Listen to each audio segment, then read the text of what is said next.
It is Jordan Biggie Steffens here, three-time Guinness World Record holder, Australia's most powerful man, here on my life as a drug-free athlete, talking about, I guess, my career, but most importantly, in my career, I've had so many wonderful people working with me and supporting me, and this fine gentleman sitting next to me has been with me since basically the get-go, and as you can see, I'm trying to dress sharp to match him, but it's just never going to happen. That's a part of Paul that I love to pieces, his sharpness. He looks $1 million all the time, but Paul has been with me since literally day one, and we're talking 35 now, and I started in my teenage years.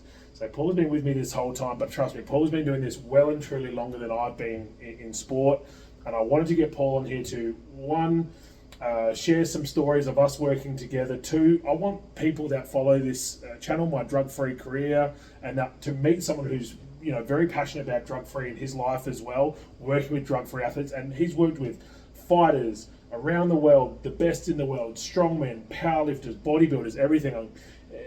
I can't talk Paul up enough. He's been one of the reasons why I've had the career I've had as long as I've had. And I owe this man sitting next to me more than words could ever give and more than money could ever give. If it wasn't for Paul, I wouldn't be where I am now as an athlete or as a coach. So again, this is what I want to do is bring Paul on. So Paul, first things first, mate, thank you so much for looking after me for so many years. I have to shake your hand. We've known each other for such a long time, and I appreciate you coming on and having a chat to us for a few minutes. But first things first, I wanted to do this one just for today of just introducing you, but we've known each other for a long time, and we can talk all day, right? Like, I can talk all day, you can talk all day. Absolutely. I think you were just 18, I reckon. Yeah, I reckon you refereed my first. Were you refereeing one time? Yeah, you were refereeing my first comp. Refereeing, helping out Big Ben Madden. That's right. And Nick Jones was our marshal for all the Gen Tech boys were there. Gen Tech boys were there. Look, I definitely never have. Even at 100 kilo in my best shape, I've never looked like a strongman. All right. I don't know, man. Hey, you're height at 6'6" plus 6'7", man. Big boy. But I just loved the culture of it all, and there's Big Ben, who I was supporting then. I was actually sponsoring Nick, and when I say sponsoring, I've just sponsored and helped and supported so many athletes just through service. I did always want to get to a point, Geordie, where I could do something monetary, i.e. help you with your overseas trips or interstate trips and tournaments and that, and then also travel with you. I think I'm a good practitioner, but I'm not a great money man. I tell you what, this is one of the funniest things that people tend not to get their head around, and especially guys these days, the young guys that come through, is you give so much time and effort to so many people, world champs, but also grassroots, guys and girls from the start all the way through, and that's the biggest thing that people don't understand. And again, with Paul, a very humble man himself, years in security work. We've worked together. We've done security together. We did last week. Right, we did. We looked after Cold Chisel, and it's one of those things where our stories intertwine so much. And I feel like this short video that we're going to do now is only going to be the real cusp of who Paul is, what he does, and I guess give us a start, Paul. Where did you start, and what drew you to massage? Okay, where it all started. Young aspiring athlete trying to make it as a professional basketballer, and misdiagnosed issues with parts of my body, particularly the mechanics of my knees, and obviously that also would have had an indication of something at the hips and shoulders, because in my practice, and there's been times where you've had knee aches and different aches in your body, and I think probably in the first part of working with you and a lot of the athletes, when I first start working with them, they sort of look, I can see it in your eyes, like, why? I come in, my knee's sore, man. Why are you working on my hip or my head or my foot or whatever? Because of the way I see the system, it's usually something else. The pain point is the symptom, and there's a cause coming from somewhere else. So that's always motivated me, and probably the first part that motivated me to that was meeting a guy called Rick Montiatis. I'd succumbed to the fact that I still wanted to play pro, and I still was trying to get there. But for nearly 5 years, I was misdiagnosed from, and all perceivably the best in town at the time, and I'd succumbed to the fact I'm going to play in pain and have achy knees. There were nights, I must admit, that cried myself to sleep. The pain, it's that articular Believe cartilage pain from kneecap tracking lateral. And a lot of athletes out here that will be watching this they'll have the exact same thing. And these guys have got to remember, Paul, like I said, you're 6'6", 6'7", man. You're a big, tall guy, and you are, big-ish, enough still set in body size. So, on your story going forward, you're talking about what a lot of these guys will face. Look, and that's something that I can bring as a practitioner as well. And I always value those practitioners who were athletes or who people who had gone through injury but were a practitioner who understood all the anatomy and physiology, the immune system, and how it all intertwines and connects. So for me, walking into Rick Montiatis' office, purely to get an agility program, I'd seen an article of him working with Phil Smythe, the Australian captain, and also he knew Jamie Madigan very well, who was the women's captain, who was my chiropractor at the time. But Rick said I should not do anything until I fix my knees, and I'd said nothing about my knees, and I was like, I'm not another person with an opinion. It's going to take my money. It's not going to work. But something in me made me stay and take his suggestion of working with him 6 days a week for 2 weeks, 2-3 hours a session at his practice. It was a combination of on electromagnetic field machines and interferential and these sorts of things. The barrel was a really interesting one. You didn't really feel much, but it was stimulating a healing process in the body. And on top of that, there was exercises, manipulations.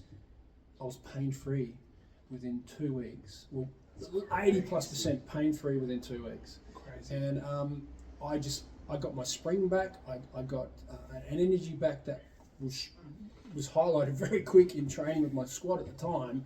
And my coach even asked me if I'd gone and taken steroids because I hadn't seen you move like that in years, Paul. Of course. And I promised Mike, no, I haven't. I just found someone who knows sort of what they're talking about. And that made me more fascinated. So why did I get into this work? Well, Rick Montiatis was someone who encouraged me because he saw in me, because when I used to go to a lot of the professionals, I was so inquisitive. I want to know what's going on. I like to know how things work. And a lot of the people that I would see, Paul, you're a jock, I'm the doc. Just shut up and listen. That's fine. Yeah. If you're getting results for me, I'll shut the hell up and listen. And absolutely. Most of you know me who may listen to this will never believe that I'll shut up. That's why we need a longer video for the next one. there's an element of truth in it, all right? But no, Rick got me back on board. I had an opportunity to try out with the Sixers within that season. Broke my big toe on setting a screen on Big Willie Simmons. Shout out to Big Willie Simmons. Couldn't go that next day. Had an opportunity to go back once that settled. I landed on an ankle from a pin down screen on the seam. Came up, I was very good from the mid-range, from the sort of elbow, and the person who defended me didn't get out of my landing zone, and I landed on the ankle, and I had a reasonable elevation on my jump shot, messed my ankle up really bad, and never happened. And then I'm about 25 years old now, and from there, I think I really got inside my head. I was still pushing. I still believed I could, maybe get there. But you're getting a bit old as a rookie at 25 and that sort of stuff. But I've seen it many times. Yeah, of course. And I encourage anybody who's been in a position of injury that's held up their progress to become a professional and do what they dream of. Stick with it because you never know. Strive. Absolutely. But mentally, I was a bit down on myself, and I became. Very hesitant sometimes, I think, in pushing my body like I used to.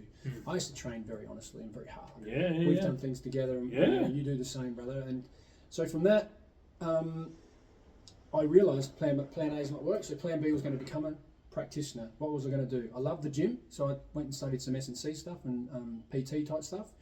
And then had a work cover injury, got my first massage, went, where have you been all my life? And then 3 weeks of study, a small certificate turned into 3 years, and accreditation, and 28 years ago that was.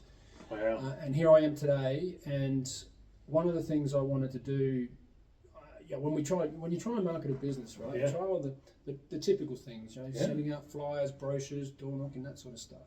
But what worked for me best as a practitioner was working with young athletes and from amateur to professional. And back to what you said about not just working with there's been some amazing pro athletes in the fields I've worked in. Oh man, you've looked after Nick Jones, Paul Paul Slow, man. You've seen, man. Guys. You've worked with some of the best. But there were some athletes who came to me, and I knew they weren't natural athletes, and I struggled with that because I had that same stuff offered to me when I was struggling with my knees, and I could have taken that shortcut, but I knew that if I do all the right things, and I always talk about clean water, clean food, Yeah. sunshine, activity, exercise, good Outside, vitamin relationships, D, all those all things. that good stuff. You know, that contribute to your body, contribute to your body's ability to function efficiently, so you recover efficiently. So you can create recovery strategies that can keep you away from any assistance from any drug, even a painkiller. And this is why, folks who watch it, this is why I want Paul to speak, and this is why I want to do this with him. And as you can see, this is one of these conversations that we can do for ages on end, and we will. So if you're watching this video and you have some questions, shoot them in the comments section below. Shoot them to me. If you know Paulie, shoot them to him, and Paulie can shoot them through to me. Like, I'm going to do another one where we just sit down and we talk, and we're going to do some snippets and put them up over, you know, hopefully maybe before Christmas. If not, we'll at least get it done and get those photos, maybe those videos out early into next year. But, you know, when someone's been doing this as long as Paulie has been, and, you know, so many stories and stuff like that of just learning stuff. But these are, like I said, this is the thing here where the physical side, the mental side, the emotional side. Yes. Paulie talks to me all the time. How many conversations have we had, Paulie, when we've led into competitions with myself? I've come in and I've gone, man, my knee's killing me. What are you doing training-wise? This, that, the other. Man, your CNS is hammered. Like, are you sleeping? Not really. So you're tired. Yeah. Dude, your body needs a break. You need a rest. You just need a break from it. You need to bring your head down. You need to bring everything back down again, and then we'll bring you back up for com. You know, understanding where your body is at what time. And a lot of people do not have that sense. Paulie does. I've got to do this video. We've got to do this video where you take me through a cranial. And we need to put that video up because that is something that no one ever believes. I was just going to mention that, actually. Yeah. And if you'd like me to mention... So yeah, go. You know, Geordie, when I first applied craniosacral therapy to him, we won't go through the nuts and bolts of what craniosacral is right now. We'll do a video on it. If you want to look it up, craniosacral, I did my learning through the Upledger Institute from California in America. What we realised, I think we both almost said it at the same time when we were going, man, like his physical body, from the light touch of cranio, his legs were rolling on, almost off the bed. Crushing your his hand. chest was rising, his shoulders, he's twitching. He's looking at me like, what the fuck is going on? And I said, mate, just roll with it. Your body's doing this, not me. I'm just sort of, turning on the taps, let's say. And we both, in conversation, very quickly realised, you got to think about what this boy does. He lifts astronomical loads to his system that really loads his central nervous system. So, what I believe from that, when you've got an athlete like that, is you've got a very hypersensitive central nervous system governed by all the peripheral nervous system stuff that you deliver it to it.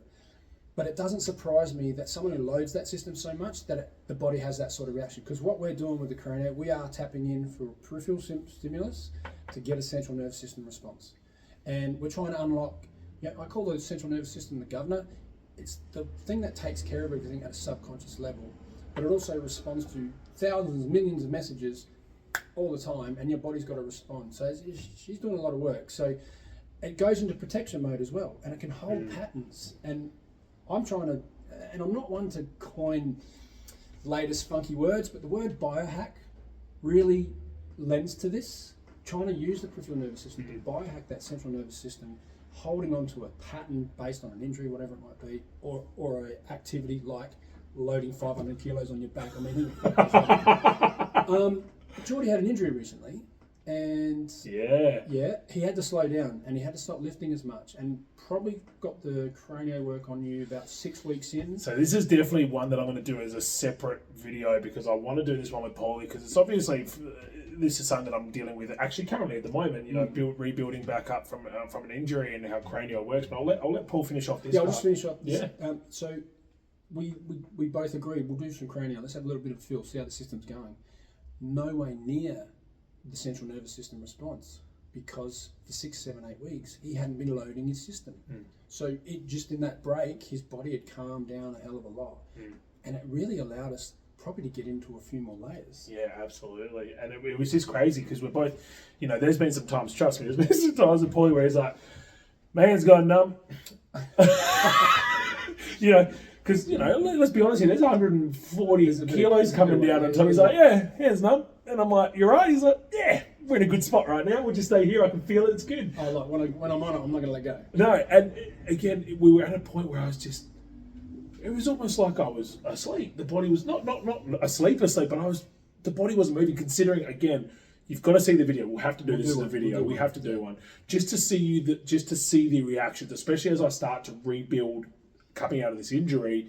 Heavier again. There's, the CNS will burn up a bit. So I want to shoot this off now, and we're going to tidy up a few last questions before we knock this on the head, because we are going to do a big sit down with me and Biggie and Big Paul. I like that. We could do a series on that. I like it. Okay, we'll go 3 quick fire questions, Paulie. Yep.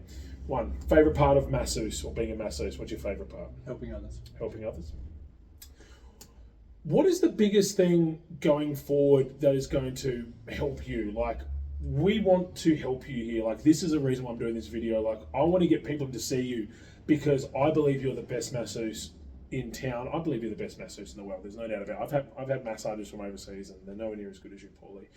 People can reach out to you, hey? Is that obviously word of mouth? Hey? They can. Just to give a little bit of context to what Geordie said there. Yeah. So, the last 4 years has been an interesting time in human history, and how we all had to negate that. Now, as much as I've got my diplomas and all my accreditation, work cover, insurance, health rebates, all that sort of stuff, in the eyes of the governing bodies and the medical bodies, it wasn't enough that I could maintain being an essential practitioner. So my business and industry was shut down quite a lot over that first part of that journey in that first year or so. And I had to go off and do some other things to create opportunity to pay the bills. And I've been pretty much part-time in my business, but up to that point, 3 years from 97 when I was studying, I went into business a year after, and then just grew the business, and it particularly became full-time about 2003. 2000, jumped into it, and I was full-time flat out up until the end of 2019. Living a good life, enjoying what I do, and I found my niche. I didn't mean to, but I did, and this is what I'm built for. I do get a lot of reward from helping people. And maybe a part of that as a practitioner, and I've spoken to some of our friends and colleagues in psychology and psychiatry, some of those guys get into that based on their own experience where they didn't maybe get the support, help and advice they needed, and they become a practitioner so they can then give it to someone else. So we're passing on. I feel like that's a little bit of what I do, and I get so much reward from it. But it's something that I can't walk away from. I've been in positions where it's been a little bit slow, and look, a lot of feedback as well is that the inflation and all it's a world we live in, hey? Mate, the money's tight, and I get it, and I really get it. So it's at a time where I'm trying to get back full time, and in that timeline where I was doing other things, a lot of clients who are regular in the day and in the afternoons and evenings, they've moved on, so I'm just trying to broaden my horizons again, and I want to lean on the people that have supported me and I've supported. Rather than going out, I'm no marketing guru at all. Absolutely, and this is one of the good things and bad things about Adelaide is everyone knows each other and we can support each other and give each other time, and this is why I asked Paul this question, because I wanted him to say this, and for me to him is, as an athlete of almost like 20 years with Paul, he is literally the best masseuse I've ever worked with, not just because of the physical side, but the mental side and the emotional side and the skill of understanding everything, not just how to rub someone's calf down, how to rub someone's back down. That is very important, but there is a whole lot of other things in there as well that make a massive difference. So if you want to reach out, I'm going to put Paulie's details in the description below, so you can reach out to Paulie. I'll show his number in there. Massage Life, what a king. Last question. Top 3 basketball players. Go. Top 3. Let's go, Paulie. Top 3 ball. Everyone's Russell? Bird, Jordan. Just quickly then, so it was Russell, Bird, Jordan. We're going to finish this off. I'm going to let Paulie say a few more things and we're going to cut it. Thank you very much for watching My Life as a Drug-Free Athlete. Jordan, Biggie, Stephens, Paulie, please, your final thoughts. My final thoughts. There's always lots, and it's hard to stick within a timeline when you're with someone that you're so like-minded and you're so passionate, and I love this man's passion, and he's just helping so many people in his own right in his gym, which this is the first time I've been in his new space. It's bloody awesome. It's got that old school, sweaty, smelly fucking gym smell. I love it, man. I love it. So, but guys, if you have any questions, I am an absolute open book. The other thing about being a practitioner, as we all know, generally, if you don't, we have to do continual learning. We have to do continual professional development. I love that about this. I am a sponge to learn. I like to know how things work, and I love helping the human body, both physically, mentally, emotionally.